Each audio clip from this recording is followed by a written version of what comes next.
Hello everyone, আমার একটা নতুন ভিডিওতে তোমাদের সকলকে অনেক অনেক স্বাগত। তো আজকে বানাবো হচ্ছে ভেটকি পাতুরি। জীবনে কোনো দিনও বানাইনি আমি ভেটকি পাতুরি, তো আজকে প্রথম বানাবো লাউ পাতায় ভেটকি পাতুরি।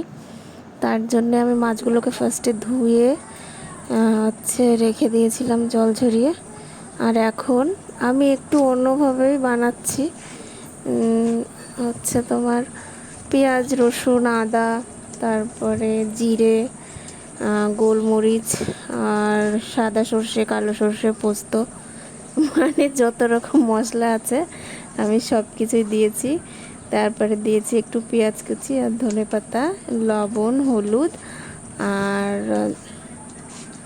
তেল, সর্ষের তেল। তো সব কিছু দিয়ে আমি ভালো করে এগুলোকে হচ্ছে মেখে নিয়েছি। মেখে অনেকক্ষণই রেখে দিয়েছিলাম, অনেকক্ষণ বলতে 5 মিনিট রেখে দেওয়ার পরে এখন আমি এই পাতাগুলোকে একটা টিস্যু পেপার দিয়ে, ভেজা টিস্যু পেপার দিয়ে মুছে নিয়েছি, কারণ সবে মাত্রই গাছ থেকে এগুলো তুলে আনা। তারপরে আমি একটা পাতার উপর আর একটা পাতা দিয়ে, মানে দুটো পাতা দিয়ে তার উপরে এই যে মাছটাকে এখন দিয়ে দিচ্ছি, আর উপর দিয়ে একটুখানি মশলা দিয়ে দিচ্ছি। দিয়ে এবার এটাকে ভালো করে বেঁধে নেব।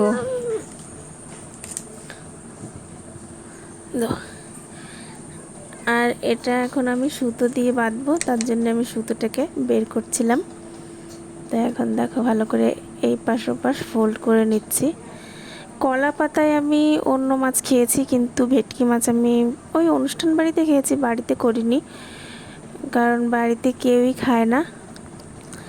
আর মেয়েরা তো ছোট, ওরা অতটা খেতে পছন্দ করে না।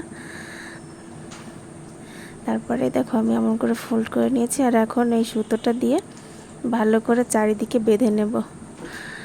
তো আমি এমন বাঁধা বেঁধেছিলাম, লাস্টে তোমরা দেখতেই পারবে যে কত বেঁধেছি আমি সুতো দিয়ে। মানে ভয় লাগছিল যে যদি খুলে যায় ভাজার সময়। আর এটা আমরা কই মাছ দিয়ে করে খেয়েছি, যেটা হচ্ছে তোমার ভাতের ভিতরে দেয়, সেটা খেয়েছি, কিন্তু এই ভেটকি মাছটা খাইনি। তো আজকেই প্রথম করছি, তার জন্য এমন হয়েছে। দেখো কতবার আমি সুতো ঘুরিয়েছি, একদম টাইট করে ফেলেছি। তারপরে এই যে 4 পিস মাছ ছিল, তো এই 4টেই আমি করে নিয়েছি। আর এখন হচ্ছে এই 4টে মাছ আমি ভাজবো। তো তার জন্য আমি কড়াইতে তেল বসিয়েছি, তেল গরম হয়ে গেছে। তারপরে আমি এই যে দিয়েছি, আর আঁচটাকে একদম লো রেখেছি। প্রথমবার যেহেতু করছি, আমি ভাবছিলাম যে জোরে জাল দিলে যদি আবার কিছু হয়, ফেটে যায় পাতাটা। তো এক পাশ আমার হয়ে গেছে ভাজা, আর এই যে আর এক পাশ উল্টো করে আমি দিয়েছি।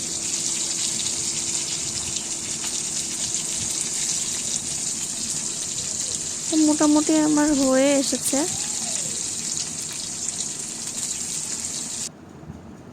তারপরে আমি দেখো নামিয়ে নিয়েছি, আর এখন হচ্ছে খুলবো এটাকে। আমি খুলবো না,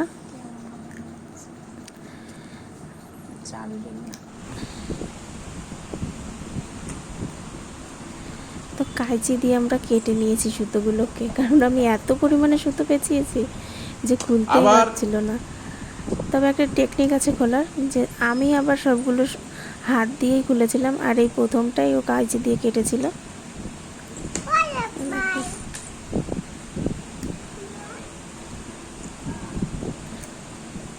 খেতে কিন্তু সত্যি খুব সুন্দর হয়েছিল, চাইলে তোমরাও বাড়িতে বানিয়ে খেতে পারো। তো আজকের মতো এখানেই শেষ করছি ব্লগটা। ভালো লাগলে অবশ্যই লাইক, কমেন্ট, শেয়ার, আর আমার চ্যানেলটিকে সাবস্ক্রাইব করে থাকবে। সবাই ভালো থাকবে, সুস্থ থাকবে।